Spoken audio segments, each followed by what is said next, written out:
Ketua MK Anwar Usman disebut lebih takut iparnya daripada Tuhannya sendiri.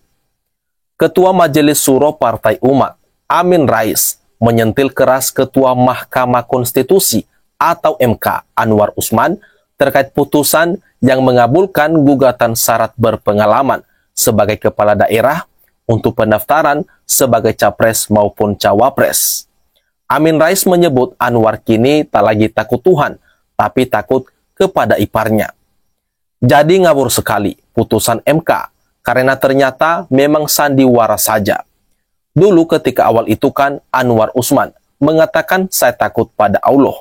Ternyata takutnya pada iparnya, kata Amin Rais saat membawakan sambutan di acara pembekalan caleg Partai Umat di Sulawesi Selatan di Makassar pada Rabu 25 Oktober 2023 yang lalu.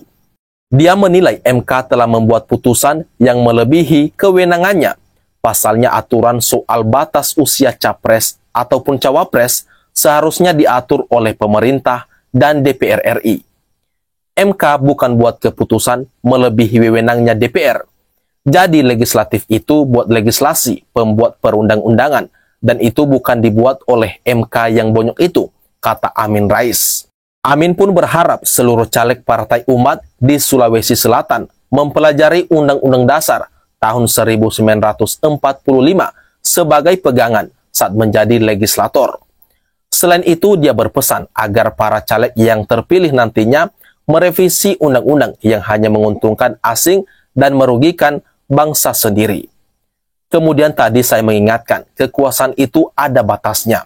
Jadi sambil memberikan sinyal kepada mereka yang bertarung sebagai presiden itu bahwa ingat dunia ini ada batasannya. Jelas mantan Ketua MPR RI ini.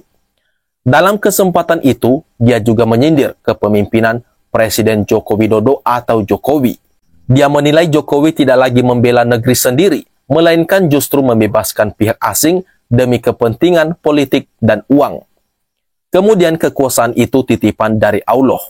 Jangan mentang-mentang jadi presiden, kemudian lupa daratan, kemudian perangainya bisa macam-macam. Tidak lagi membela bangsa sendiri, tapi karena perhitungan politik uang dan lain-lain, bisa-bisa malah menyorongkan pada kepentingan asing, ujarnya. Amin bahkan kemudian menyebut MK perlu dibubarkan usai membuat putusan yang kontroversial itu. Dia menyebut banyak orang yang setuju dengan itu. MK itu perlu dibubarkan itu saja. Alasannya, semua sudah bilang begitu. Tambahnya menegaskan.